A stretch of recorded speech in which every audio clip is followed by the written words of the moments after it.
Boa noite a todos. Hoje nós estamos na sequência do estudo sistematizado, vivendo a aula número 7 e continuando ainda no capítulo do Livro dos Espíritos, que trata da criação. É o capítulo 3º da primeira parte, onde em 23 parágrafos nós iremos conhecer, veja, a visão espírita desse assunto, que não difere até agora daquilo que a ciência vem nos oferecendo como explicações a respeito da formação do universo, da formação dos mundos e hoje do surgimento das espécies dos seres vivos. No estudo anterior nós encerrávamos o nosso estudo com aquela frase muito bonita de Carl Sagan dizendo que diante da vastidão e do espaço, e aqui nós vamos parafrasear um pouquinho o grande astrônomo, diante da vastidão do espaço e da imensidão do tempo, é uma alegria mesmo nós podermos partilhar de um mesmo planeta, numa mesma época, considerando-se o que hoje nós já sabemos um pouco do que é o universo, é realmente uma probabilidade muito remota que se possa marcar um encontro dentro a nível dessa realidade. Diante da possível existência das 999 milhões de outras galáxias, segundo o cálculo de Joana de Ângeles, a nossa completaria, claro, 100 milhões. Dentro da nossa, possivelmente 100 bilhões de sóis, e por que cada um não poderia ter uma família planetária?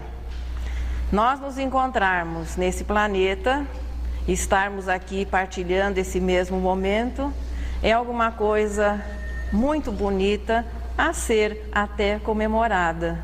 Nós poderíamos atingir a pureza de espírito, cada um de nós poderia ter desenvolvido, realizado o seu desenvolvimento moral em galáxias diferentes, nunca termos nos encontrado, mas por vamos dizer assim, acaso favorável do destino, nós estamos reunidos aqui.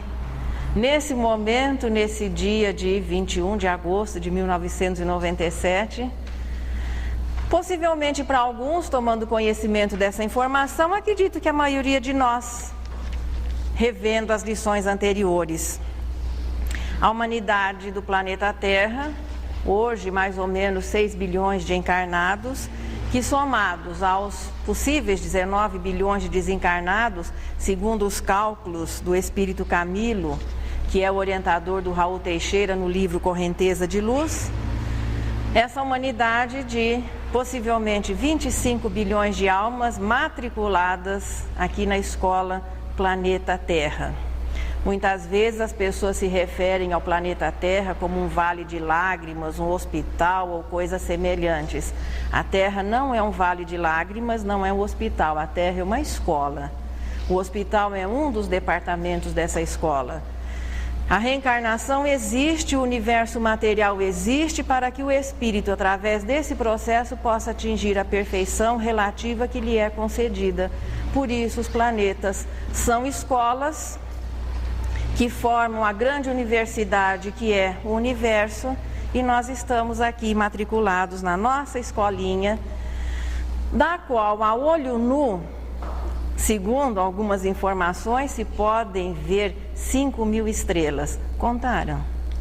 Alguém conferiu? Nossa, já faz uma porção de anos que alguém precisa contar para ver se são realmente 5.000 estrelas que podem ser vistas a olho nu e naturalmente com auxílio de aparelhos, esse número vai se tornando cada vez maior. Os Espíritos nos informam que Deus renova os mundos como renova os seres vivos.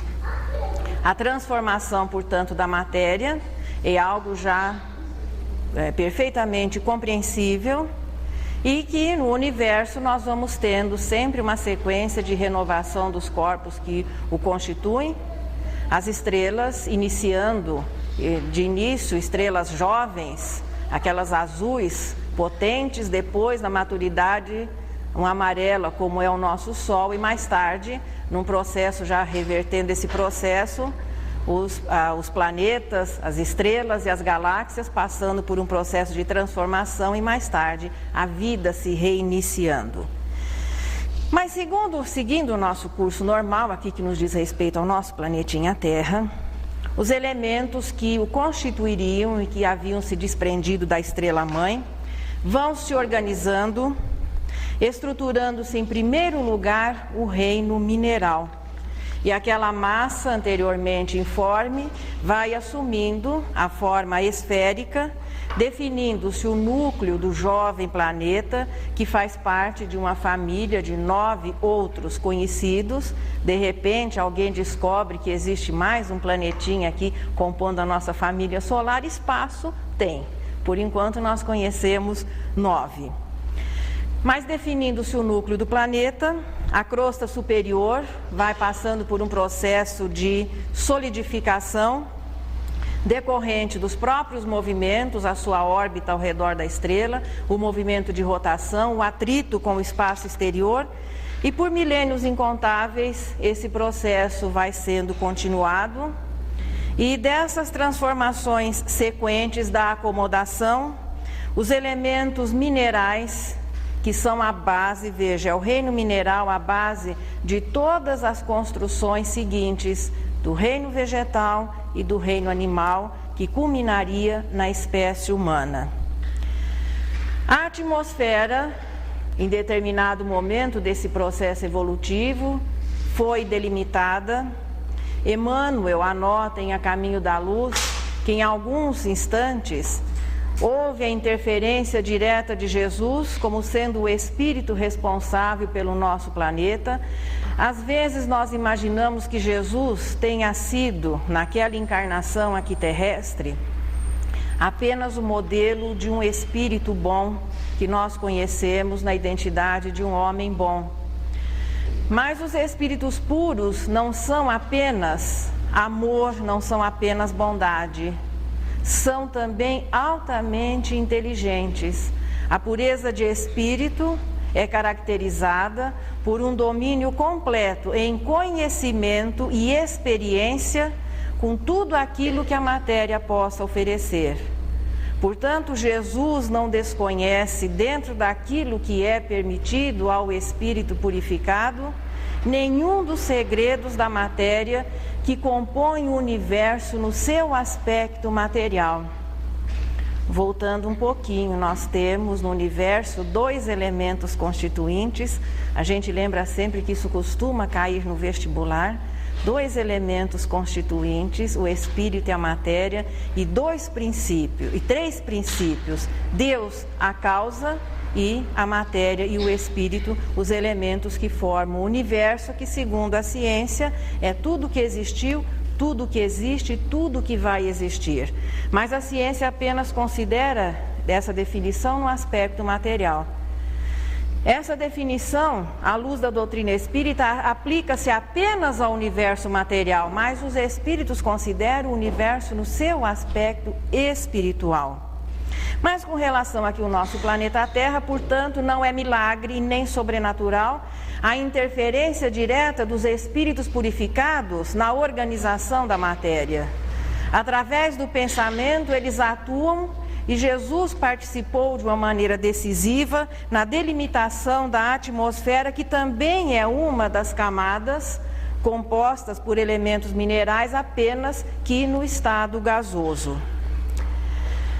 A superfície vai se resfriando, e quando nós colocamos dessa maneira parece muito simples e rápido, né? Parece aqueles desenhos em que a velocidade, as imagens vão se transformando, dando origem a outras rapidamente, mas aqui bilhões de anos foram necessários para que hoje o planeta se apresentasse da maneira como ele é. Segundo a ciência, de 5 a 10 bilhões de anos.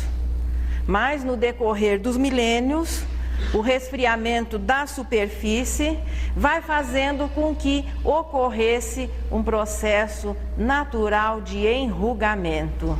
Não difere muito dos seres humanos. No decorrer dos anos,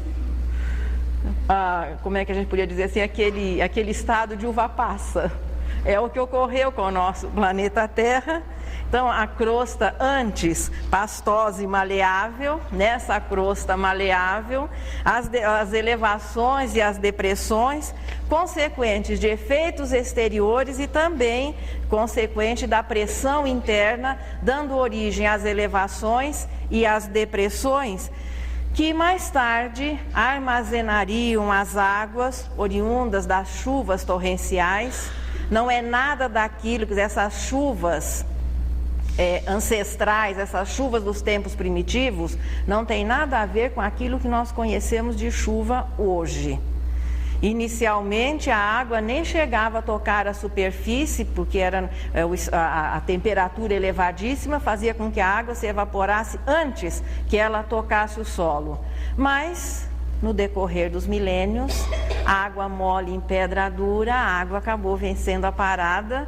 No processo de resfriamento, foi se acomodando nas depressões, e no decorrer dos tempos, chega um momento em que, de muito quentes, fervendo realmente, o resfriamento vai permitindo que esses oceanos fossem conseguindo alcançar uma temperatura amena, morna, favorável ao surgimento daquilo que nós conceituamos como vida. Então, formando-se os seres vivos em primeiro lugar, iniciando-se o processo dessa formação, em primeiro lugar, nos leitos tépidos, mornos dos oceanos primitivos. A atmosfera ainda era muito saturada de gases que se apresentavam como nuvens compactas.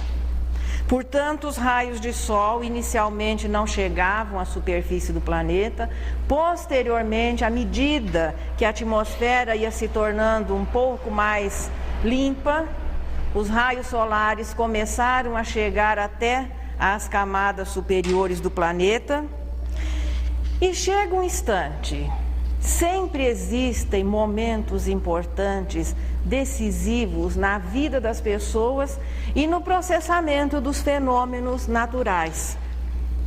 O que existia já estruturado era o reino mineral, através do quê? Da organização dos átomos formando as moléculas e essas começando a formar as substâncias. Até então, os únicos seres que compunham a natureza. Veja, nós não nos enganamos quando chamamos de seres.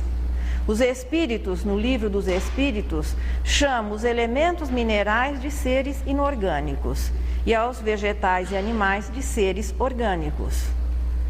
Não que nos primeiros exista aquele que seria o nosso conceito de vida, a vitalidade, definindo um ciclo, mas os espíritos os chamaram também de seres. Portanto, eram os seres inorgânicos, os representantes do mundo mineral, que compunham o então, podemos dizer assim, aparentemente desolado cenário terrestre. Porque no nosso conceito de beleza, o mundo em formação possivelmente não nos cause nenhuma emoção, mas sim, nós o encaremos até com receio. Quer dizer, as convulsões naturais, vulcões e erupções, terremotos, chuvas intensas, tudo isso para nós pareceria o quê? Desastres, pareceria situações assim trágicas, difíceis, mas beleza é uma questão de ponto de vista. Existia, portanto, a beleza mais relativa a essa fase de evolução do jovem planeta. Mas chega um momento muito importante que, pela acomodação de todos esses elementos, as águas se tornando mornas, tépidas, favoráveis, as leis divinas presidindo aos fenômenos, chega um momento em que aquelas moléculas, até então minerais, tornaram-se os primeiros exemplares de moléculas vitais. É o momento em que o princípio vital, que se individualiza e se particulariza como fluido vital, conseguiu, podemos dizer assim, ser atraído por essas moléculas primitivas e nos oceanos tépidos, mornos, agradáveis, eles se tornaram os primeiros criadouros naturais dessas moléculas vitais, ancestrais dos reinos que a partir daí começaria o seu processo de evolução. Os reinos minerais e vegetais, onde a vitalidade, a vida delimitada entre nascimento e morte, começaria a ficar bem caracterizada. Mais tarde, essa experiência, veja, aquilo que a natureza levou milhões de anos a realizar, seria repetida em laboratório, mas vejam que coisa fantástica, em apenas uma semana. Em 1953, o então estudante Stanley Miller tenta inicialmente repetir em laboratório o milagre da criação. E são colocados numa cúpula de vidro os elementos que eles imaginavam compusessem o cenário terrestre à época do surgimento da vida. As primeiras experiências não deram certo, porque eles colocaram o oxigênio.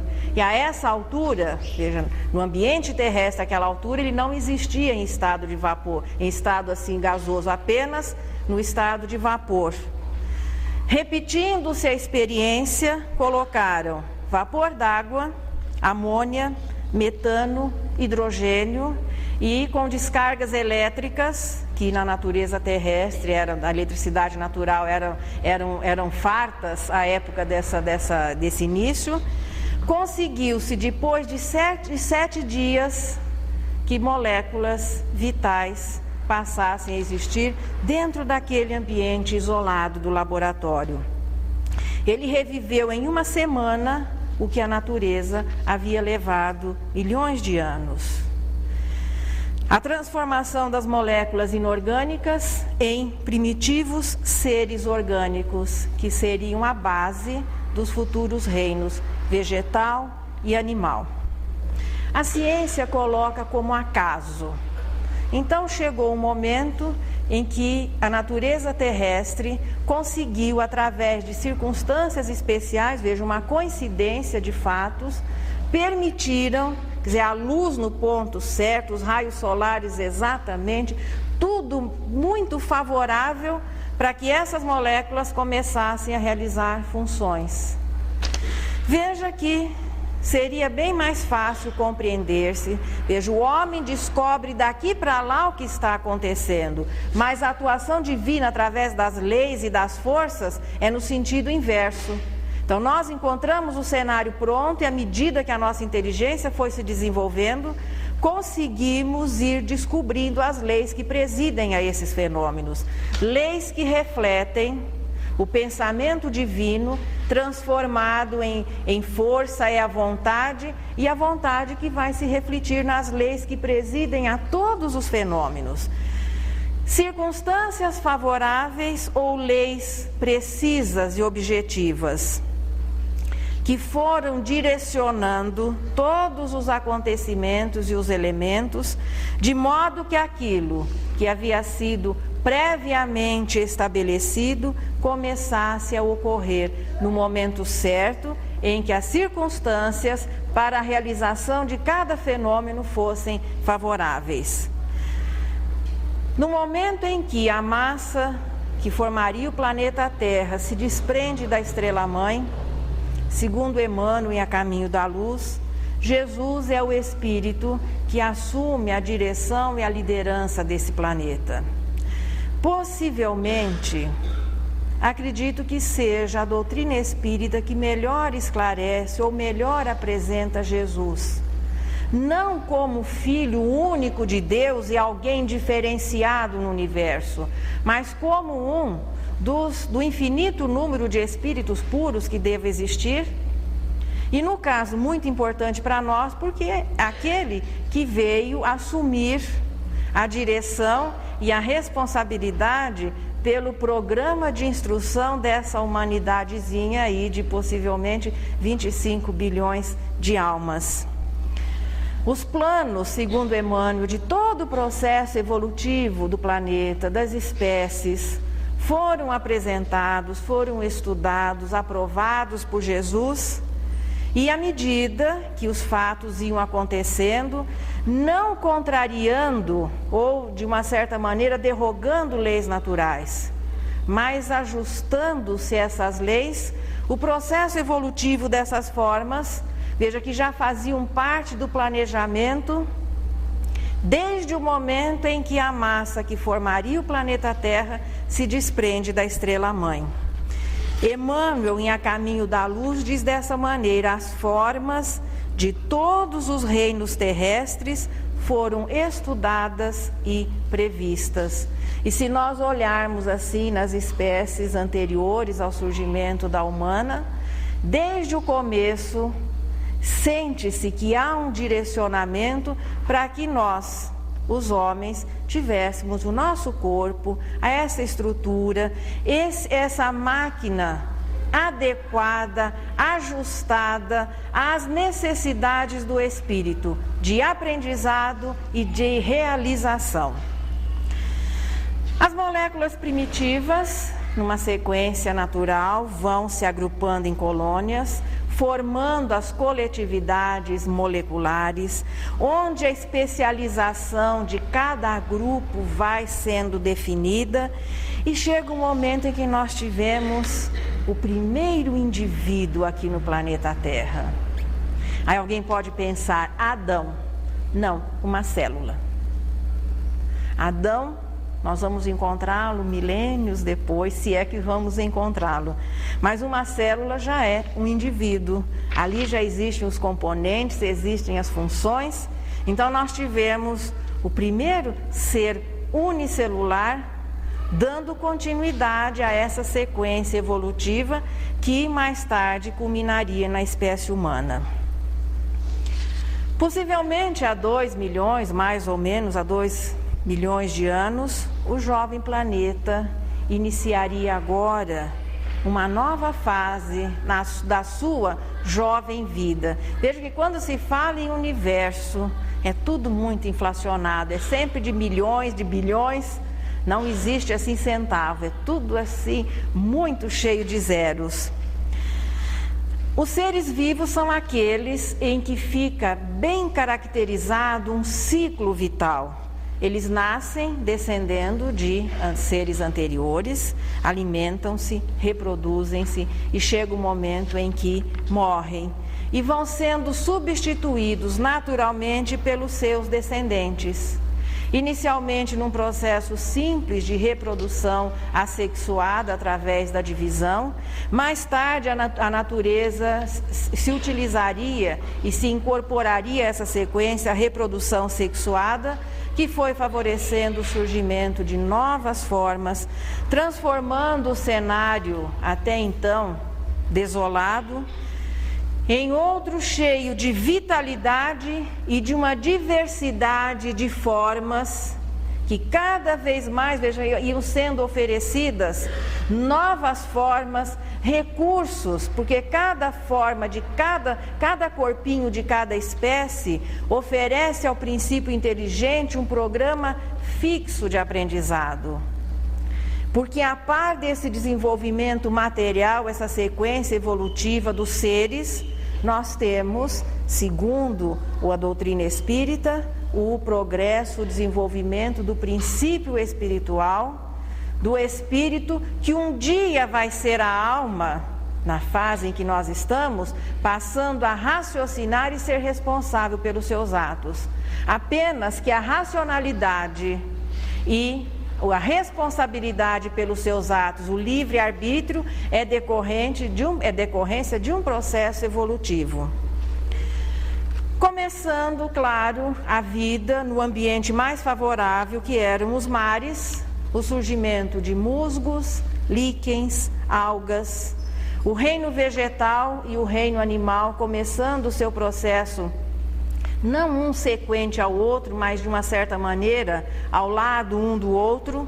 O reino vegetal, partindo dessa mesma origem, foi a fase daquelas samambaias gigantes, nada daquilo que nós conhecemos como samambaias hoje no aspecto tamanho, mas esses espécimes mantendo assim o seu estilo, primitivo, e as samambaias de hoje repetem mais ou menos o estilo das suas ancestrais, só que samambaias descomunais, não iam caber no alpendre das grutas como hoje elas enfeitam a nossa casa.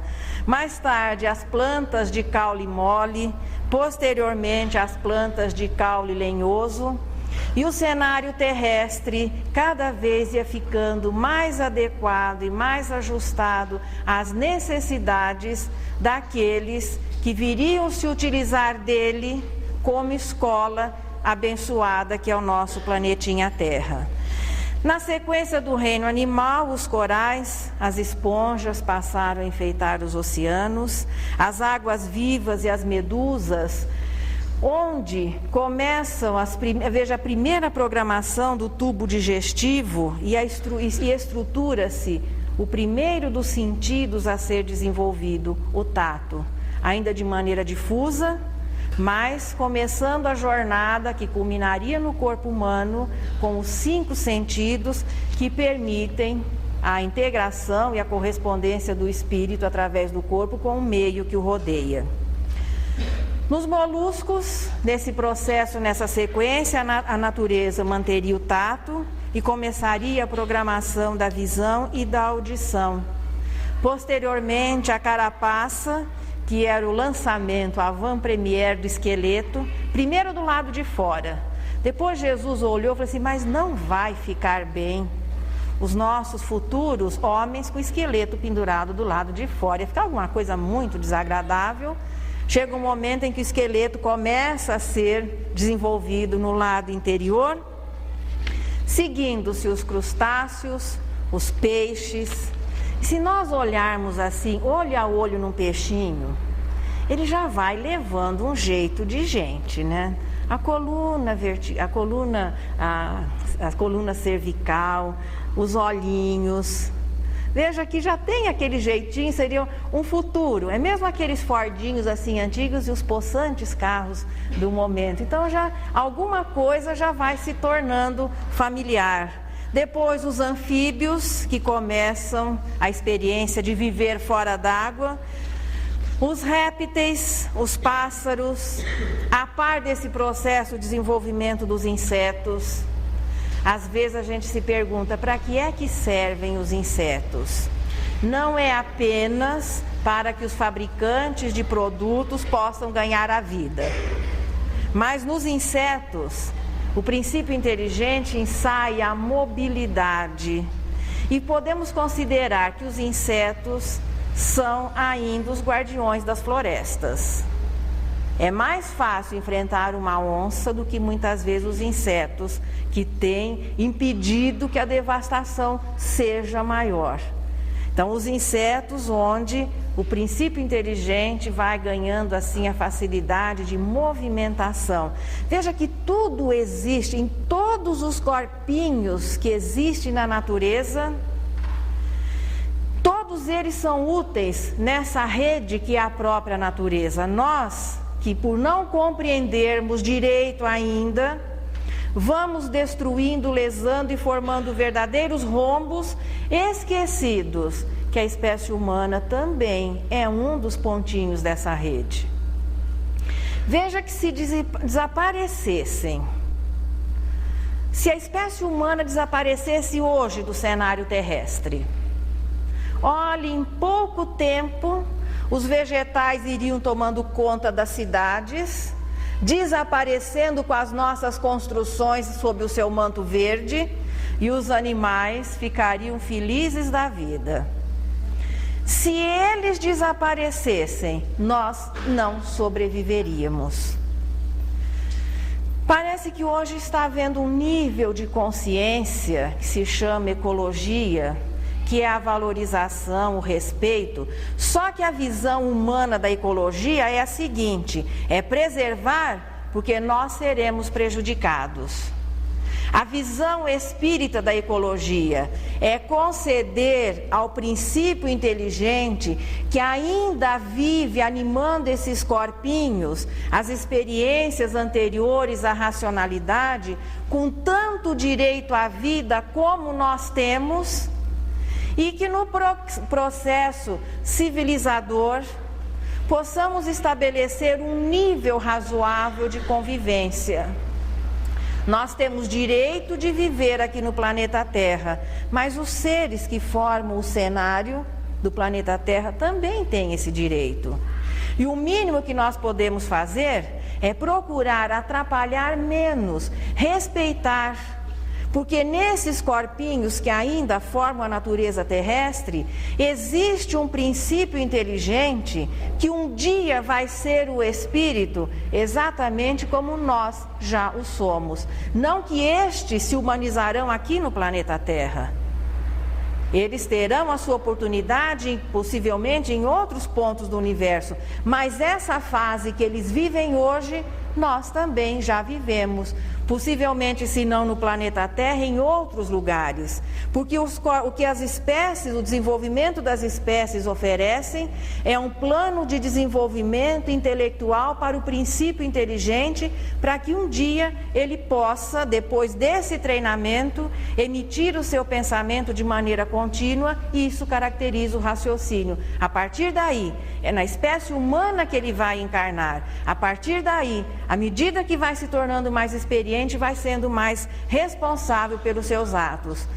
Por isso, é a espécie humana que está conseguindo compreender o mecanismo da vida, e principalmente o espírita, que além do mecanismo da vida no seu aspecto material, compreende o mecanismo da vida num sentido amplo. Vida, espírito e matéria. Portanto, esses seres que formam o nosso cenário terrestre estão se desenvolvendo, estão se preparando para que um dia ingressem na faixa da humanidade, como nós já estamos vivendo nela. Nós, portanto, é que temos o dever de compreendê-los e cuidar para que eles possam ter o devido respeito e as oportunidades. Mas no topo da escala do reino animal, os mamíferos, de onde descenderia quem? A futura espécie humana. Existe uma frase no Livro dos Espíritos, ela não está colocada aqui nessa parte que trata da criação, mas é a resposta à pergunta 540. Ali é dito o seguinte: tudo se encadeia na natureza, tudo serve, desde o átomo primitivo até o arcanjo, que também começou por ser átomo. A ciência, à medida que começou a pesquisa, veja, do efeito buscando a causa, porque a realização, a obra, a criação é da causa que vai se transformar nos efeitos, e nós fazemos o movimento contrário. Nós vamos começando a descobrir os efeitos e vamos buscando a causa. Mas a ciência dividiu a história do planeta Terra em 5 grandes períodos. A pré-história, que vai desde o início e durou 3 bilhões e 500 milhões de anos. O período primário, cuja duração é de 375 milhões. O período secundário, 175 milhões. O período terciário, 74 milhões. E o período quaternário, que é este que nós estamos vivendo agora, apenas 1 milhãozinho só. Bem mais baratinho, bem menor. Os mamíferos que dariam origem ao homem terrestre teriam surgido ao final do período terciário. Então, nas modificações, veja sempre o processo de seleção natural, o processo que vai modificando, corrigindo algumas coisas em função desse direcionamento. Um quadrúmano sem cauda, que recebeu o nome de antropóide, veja, é um ensaio daquilo que seria a espécie humana. Anthropos é a raiz grega que significa homem. Possivelmente o primeiro espécime da base da nossa espécie humana, o australopiteco, que teria vivido há mais ou menos 1 milhão de anos. Desse australopiteco descenderia o parantropo, que era um espécime baixinho e que não sei por que resolveu ser vegetariano e acabou se extinguindo. Quem sobreviveu foi o Pithecanthropus, inicialmente o Pithecanthropus primitivo, possivelmente há 600 mil anos, que mais tarde daria origem ao Pithecanthropus erectus, mais ou menos 300 milhões de anos. Este já denunciando assim um desenvolvimento muito grande se comparado aos seus ancestrais, utilizando-se de instrumentos feitos com pedra lascada, vivendo em família e morando nas cavernas. A sociedade, o consumismo começa a partir daí. Porque já vivendo na caverna, tinha que decorar, arrumar roupinha, as peles, começa a moda e o processo civilizador lentamente vai começando. Fomos desenvolvendo o gosto pelo ter. Não sei se havia especulação imobiliária de caverna, mas em todo caso, a espécie humana sempre interesseira e querendo as coisas para si, naturalmente buscando sempre o que é melhor e o próprio progresso oferecendo as soluções para os problemas. Destes descenderia o homem de Neandertal, que até então era considerado, até pouco tempo, era considerado um elo nessa sequência, hoje questionando-se. Então, na fita anterior está dito que era um elo na sequência, direcionando-se a partir daí a sequência da espécie humana. Este deve ter vivido há mais ou menos uns 110 mil anos. Segundo, veja algumas informações, formando assim um paralelo no processo sequente, não interferindo inclusive na própria sequência do desenvolvimento genético da espécie humana, mas ele existiu, é agora apontado como uma série extinta que não teria contribuído como a sequência do grupo humano. Apenas que este, integrante ou não do grupo humano, contribuindo ou não com as modificações para que hoje o nosso corpo fosse dessa maneira, o que se sabe é que eles viviam em tribos, enfrentaram um dos períodos glaciais e que cultuavam os mortos, o que identifica um desenvolvimento intelectual e, digamos assim, já um desenvolvimento moral muito grande. Na sequência, vem o homem de Cro-Magnon, que alguns autores apontam como tendo vivido há 25 mil anos. Aqui fica aquela situação de, mas será que em 25 mil anos a espécie humana se desenvolveu tanto a ponto de estar assim, vivendo esse processo civilizador que nós vivemos agora? Ou existem erros nessa sequência, nessa classificação? Se nós nos lembrarmos da afirmação de Leon Denis, lá no livro Depois da Morte, apoiando-se em observações de um astrônomo hindu chamado Shiro Yoshidanto, então ele não faz essa afirmação partindo assim de um achismo ou de uma opinião pessoal, que a cultura do povo ária teve seu início há 60 mil anos. Veja, o homem de Cro-Magnon não corresponderia a esse desenvolvimento intelectual, a ponto, veja, o povo ária deixou o seu conhecimento através dos livros Vedas, onde já se sabia da unidade divina, da imortalidade, da reencarnação. Então, esse problema de datas é alguma coisa muito difícil com relação à ciência, com relação à história. Particularmente, eu acho que esses 25 mil anos não correspondem à realidade. Que a nossa civilização, a nossa história já evidenciando um processo civilizador bem adiantado, deve haver um recuo maior no tempo. Alguns autores apontam também a partir daqui a diversificação das raças. Também, particularmente, consideramos esse dado incorreto, mas em todo caso, alguns autores apontam que a partir daí houve a diversificação.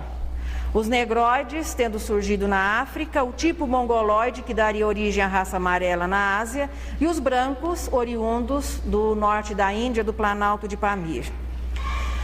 A raça negra foi a primeira a definir-se com características raciais. Então foi a primeira definição de um tipo físico padrão, mais ou menos uniforme, porque houve a diversificação. A ciência aponta como influência do clima, influência do ambiente, e de repente aquele grupo que até então havia mantido um padrão mais ou menos comum, começa a diversificar-se. A primeira a se organizar com características raciais definidas foi a negra. A raça amarela, segundo Emmanuel, foi a primeira que se organizou culturalmente, tendo recebido depois o apoio, mas começando uma cultura própria antes das demais, e a raça branca sendo a última a surgir no cenário. Onde é que fica Adão? Por enquanto ainda não o encontramos. Por que é que Deus dispôs, através das suas leis, que para que essa diversificação ocorresse? Um dia alguém diz o seguinte: pois é, foi por causa dessa diversificação que o preconceito passou a existir. Negativo. É através dessa diversificação que nós vamos conseguir sublimar a imperfeição que se manifesta no preconceito. Porque não é apenas o preconceito racial que tem criado problemas no mundo, mas o preconceito racial tem pesado muito na nossa sociedade. Veja, desde a civilização da Índia, os párias que não eram descendentes dos arianos foram discriminados. Os descendentes dos arianos organizam-se em castas e os párias eram discriminados porque não tinham ascendência do povo ariano. Por que é que Deus parece haver brincado e algumas características secundárias fizeram com que a diversificação ocorresse?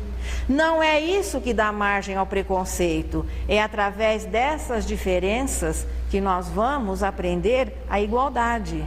Porque não importa o revestimento exterior do espírito, se branco, negro, amarelo, ou até alguns autores que consideram a possibilidade de uma outra raça, a raça vermelha, do grupo cor de cobre, que teria também florescido.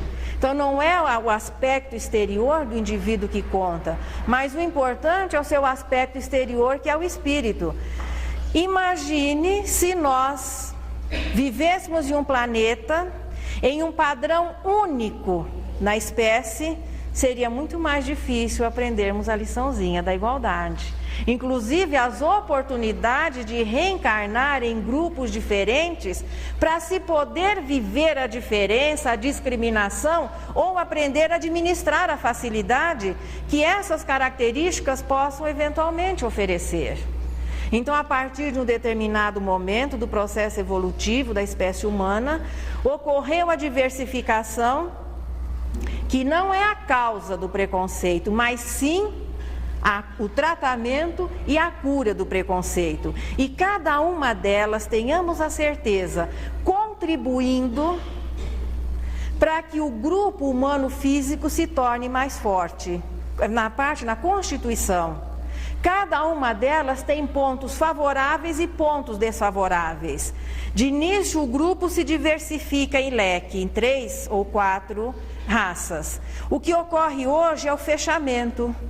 Então, num processo normal de miscigenação, tenhamos a certeza que no futuro nós teremos o homem terrestre saudável, exatamente por um processo evolutivo moral do espírito e por conseguir reunir em um mesmo corpo tudo aquilo que foi positivo nessas experiências milenares. Então, o homem terrestre saudável, agora não precisando da diversificação àquela altura para compreender a igualdade. Quando a espécie humana surgiu no planeta, veja, nós fomos praticamente os últimos a surgirem nesse cenário terrestre. Carl Sagan, no livro Cosmos, diz o seguinte: se nós imaginássemos esses 5 ou 10 bilhões que possa ter o nosso planeta, o nosso sistema solar, e que transformássemos todos esses milênios em um calendário único, um ano, a espécie humana teria surgido no último minuto desse calendário fantástico, no último minuto do dia 31 de dezembro. É por isso que a remontagem desse passado é muito difícil. André Luiz fala no livro Evolução em Dois Mundos que das algas ao raciocínio, o princípio inteligente teria levado 1 bilhão e 150 milhões de anos, vivendo todas as experiências que os corpinhos de cada espécie puderam oferecer nessa sequência. Até que chega um momento, como é que nós desenvolvemos a nossa inteligência nesses reinos mais simples da natureza?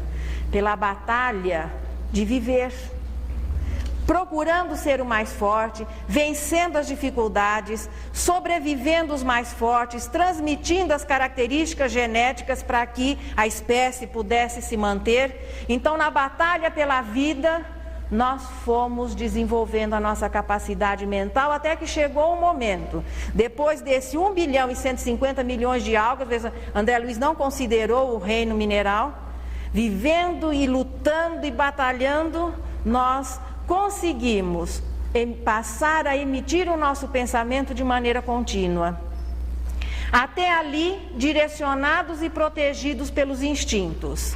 Veja, o princípio inteligente é limitado à natureza de cada corpinho que anime, mas pelo acumular dessas experiências, iniciando nas primeiras expressões da espécie humana, começando o início do livre-arbítrio, podendo optar, podendo escolher, e à medida que vai vivendo, repetindo-se o processo reencarnatório, conseguindo optar e escolher em melhores condições, pelo conhecimento das leis, e a partir daí cada vez mais responsáveis pelos seus próprios atos. Cada corpinho, veja, aí alguém poderia perguntar, mas como ficaria, porque as mudanças que poderiam ocorrer? Existem espécies que no decorrer dos milênios, elas mantêm sempre aquele mesmo comportamento, a mesma natureza. É o programa, veja, os alunos vão passando e a classe e o programa são mantidos. Nós temos hoje aqui no planeta Terra, convivemos ainda com os reinos mais simples da natureza, princípios inteligentes ali realizam a sua evolução e nós hoje convivemos com eles nesse processo, realizando agora a nossa evolução no aspecto moral. E onde está Adão? Na próxima semana, prometido. Na próxima semana, sabe, Adão até concedeu a entrevista exclusiva, mas o Oswaldo não deu tempo de editar. Então vai ficar para a próxima semana a participação de Adão e um estudo comparativo que vocês podem encontrar na Gênese dos 7 dias da criação, que vem lá do Gênesis no Velho Testamento, e esse processo agora que nós vamos rever, ajustados no simbolismo dos 7 dias da criação, o surgimento da espécie humana e Adão, que vivia no paraíso e que de repente acabou vindo viver aqui no planetinha Terra, convivendo, dando origem à espécie humana, segundo esse simbolismo. Então não é que o Gênesis esteja errado, mas é que é preciso se compreender o espírito e não nos apegarmos ao pé da letra. O que nós vamos ver é que o homem realmente é formado do pó da terra, mas não que Deus seja escultor de areia. Bom, Maria Dolores, sempre deixa o seu recadinho carinhoso para todos nós. E hoje ela nos fala da esperança. Escuta, coração. Quando a mágoa te aflija e a incompreensão te zurza, implacável e rija, jamais te des aos gritos da exaustão. Revolta é furacão a sacudir, o campo, o ninho, a escola, o templo, a casa. E tudo danifica ou tudo arrasa quando vem a surgir. Quando o pranto amarfanha os olhos teus, não mostres tuas lágrimas benditas.